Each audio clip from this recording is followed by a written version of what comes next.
Hello YouTube, Calcifer050 here with an updated Karakuri deck profile. Now I'm going to start off with the monsters that are not Karakuris, however do fit well in this deck. Two Effect Veiler, a staple in everything at the moment. I know I could be running it at 3, but the third one's in my side deck because I can't think of anything to take out. Two Cyber Dragon, because they work really well for your own Chimeratech Fortress plays.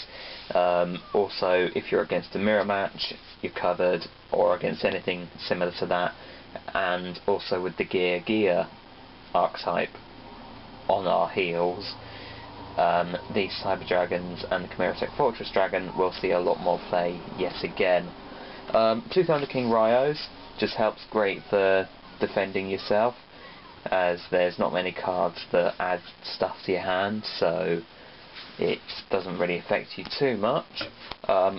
One Grand Mole, just because it's another level 3 Earth monster, so I can get into those Barkion plays, and it's a great card all in all, really. Two Genex Neutron, simply because this is one of the best machine support cards out there. I only run it at 2 because 3 would be a bit overkill and I haven't really got room for 3. But running this guy at 2 is the best thing you could do for a machine deck that runs tuner monsters, of course. Now onto the Karakuri cards. I run one strategist and one watchdog. Now the reason for this is because I couldn't find any other space to run 2 of each, and I couldn't justify running one without the other.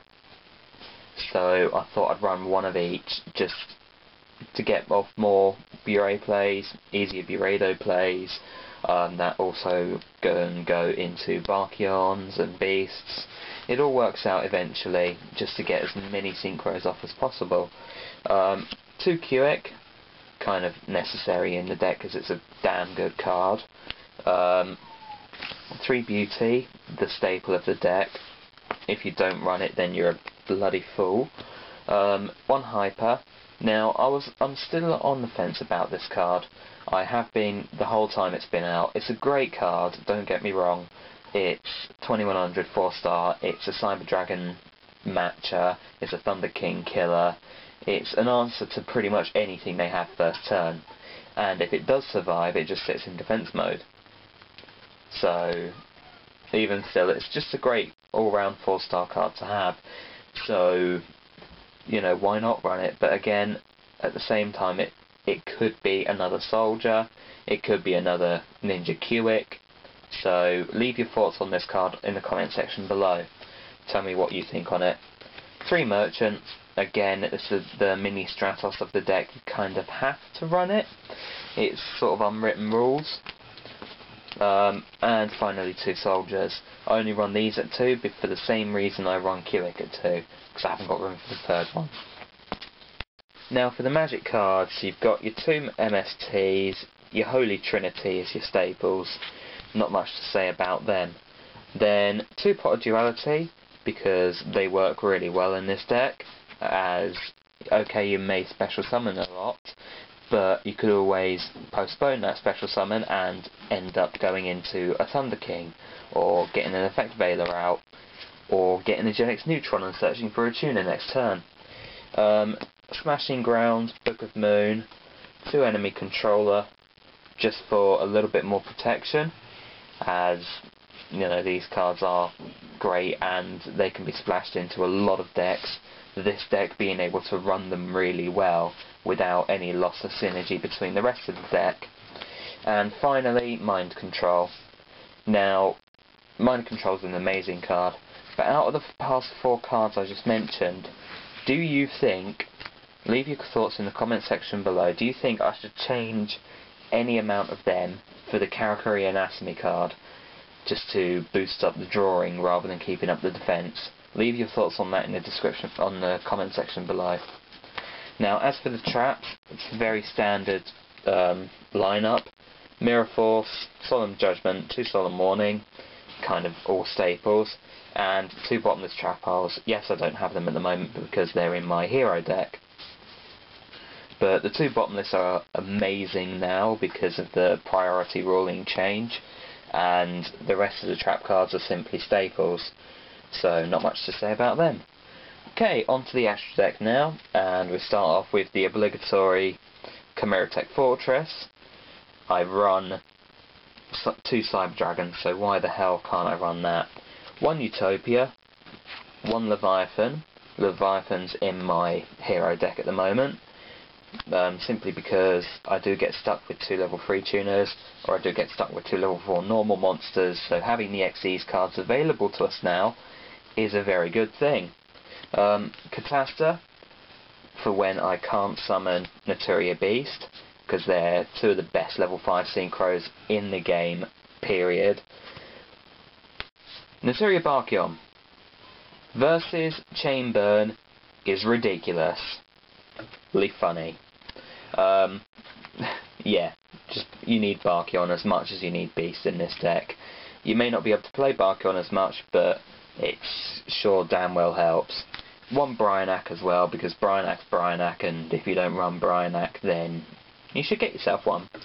1 Black Rose, just to finish off the sort of staple synchros, and a Scrap Dragon, just for when you've used up your Stardust, you've used up your bureidos, or you want to destroy some stuff, call in the Scrap Dragon. Stardust Dragon ×2, because it's an amazing card and it works really well and a great combo this deck can play. 1 Steel Shogun and 3 normal Shogun. The reason I run it 3-1 and some people run it 2-2 is because I prioritise the plays of these guys more than the Steel Shogun, and I find that the normal Shogun is a lot better just because of its ability to switch the positions of monsters. It can get over most cards quite easily.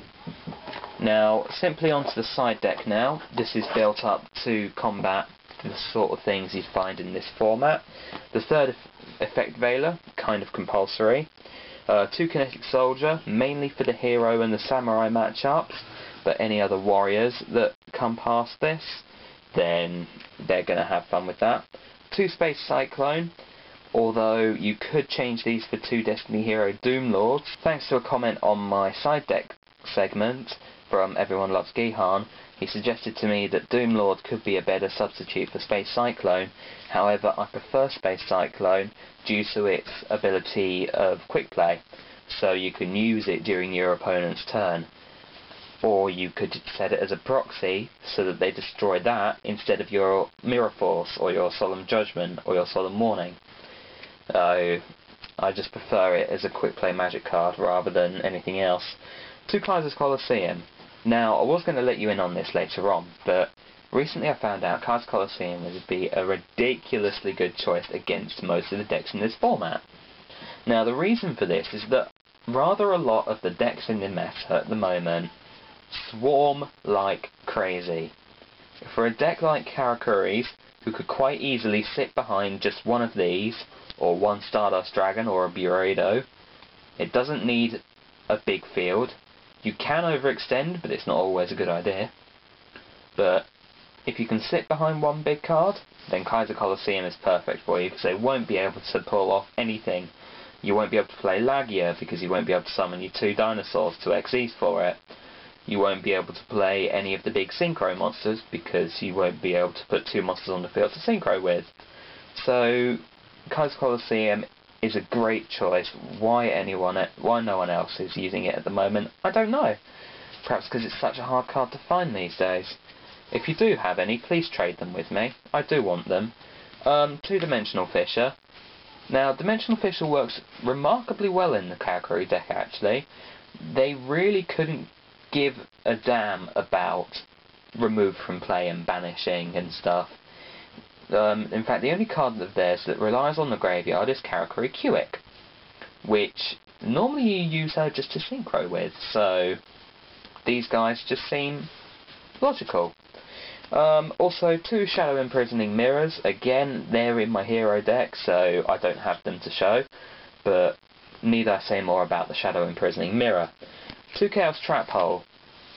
It's another great side deck choice. You can take your Solemn Warnings out, put these in instead, and for exactly the same cost, you banish 1. You can negate the summon and banish one dark or light type monster. So Chaos Dragons and any other dark decks, any other light decks will love these guys. Absolutely love them. And finally, 2 Rivalry of Warlords, simply because 90% of the cards I run are machines, and not many other decks can say that easily, apart from Heroes, of course, or Samurai, maybe. But yeah, it's a great card anyway, so it definitely works. Anyway, that's it for this time, guys. Leave your thoughts in the comment section below about everything that I've mentioned, and give me your advice on the deck, and tell me what you would run instead of things if you wish. And until next time, take care, YouTube.